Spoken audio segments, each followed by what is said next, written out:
done a video like this before, but I've been meaning to start. I don't know why I haven't. I guess I've just been like really like nervous. I mean, like it feels weird like talking to a camera. But something happened today, or actually, more correctly, I was doing something today that made me think that today is a good day to start, especially since it's the last day of the year that I'm filming this. And you know, like New Year and all, it's time for new beginnings and that kind of thing. It's in my beautiful backyard in Wairuma, which is in the Thames coast, and I've lived here more than half my life, and these days when I'm at uni I'm in the city, but I get to spend my holidays here, which is really, like, I often forget how lucky I am. But anyway, that's not really the topic of this video. So let's get into it. So today I was listening to some of my old recordings, and I can't tell you much about it yet at this point in time, but I am working on new music, which I'm very excited about. So I think it started with, I was listening to the new single that I'm working on at the moment, which is very much a work in progress. And so I was just listening to it to see what parts that maybe I might want to make a change to.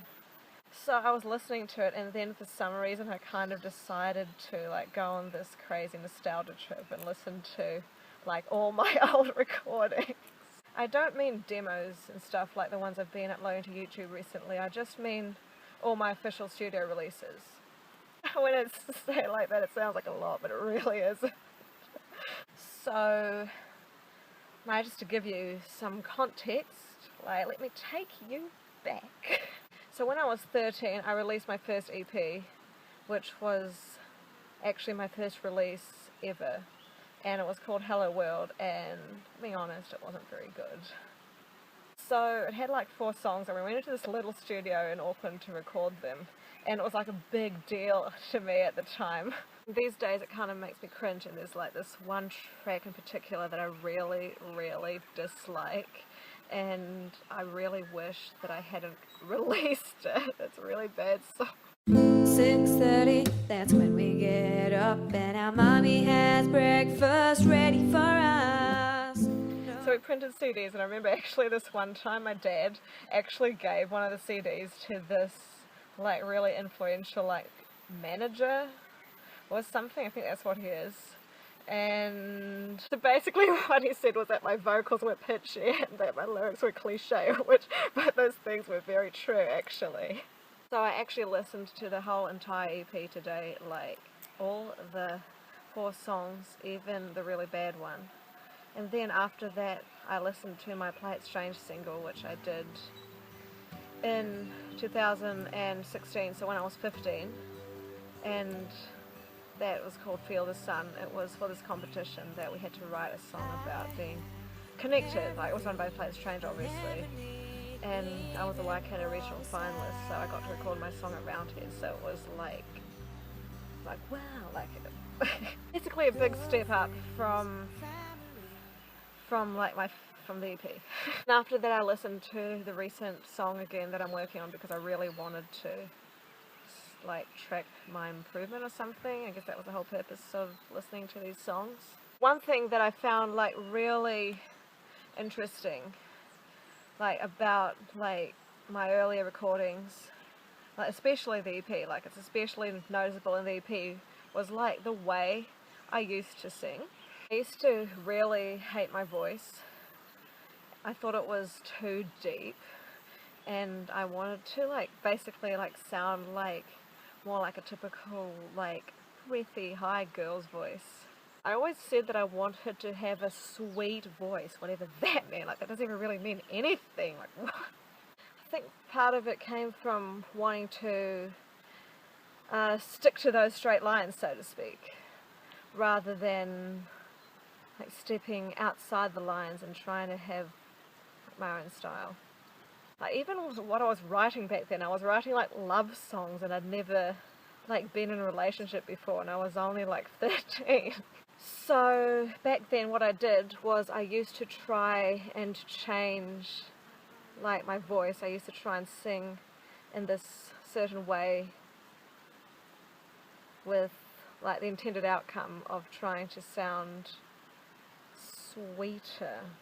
So I would like throw in like way too much twang and like I basically sing like this. La la la la la la la la la la la. I saw the sunrise, I wished I could fly. But when you listen to it, it doesn't sound good. Like you can really tell that I'm like putting it on, like that's not my natural voice, and it just really doesn't sound authentic. And like, the end result is that it actually sounds like really nasal and harsh and like actually unpleasant, like rather than sweet. Like then when I listen to Feel the Sun, which like even just like completely ignoring the vocal, like the whole overall sound and production, like it sounds like it's on another level. Like while the EP sounds like a actually like a not a very good demo, like the Feel the Sun actually sounds decent. My vocals, they're okay. Like obviously like they were edited more than the vocals on my EP, which weren't actually very edited at all. Like in fact, like we would just like take a single take. That's how we would do it. But it had been 2 years and I'd very obviously improved both vocals and songwriting. But you can still hear a little bit of that nasal like twang in there. Like I was still doing it a little bit, like I still hadn't fully accepted my voice yet. In the night the storm is raging, but I'm warm and dry and sitting by the fire. And when I listened to like my recent song again, it was actually kind of a relief because I'm not doing that anymore. Like I've actually finally accepted like having a unique voice. So the point of this wasn't really just to talk about myself, but to share what I've learned from this, because I think that what I've learnt from this would really benefit a lot of singers to hear. As singers, I really do feel like we need to accept what's unique about our voices, because if we don't, then we're not really being authentic, and I really do think that we sound way better when we're being authentic. That's all for now. This has been Nor Peach surrounded by these beautiful trees. I hope you enjoyed this video, and if you do, please give it a like and subscribe. I'd really appreciate it. Bye!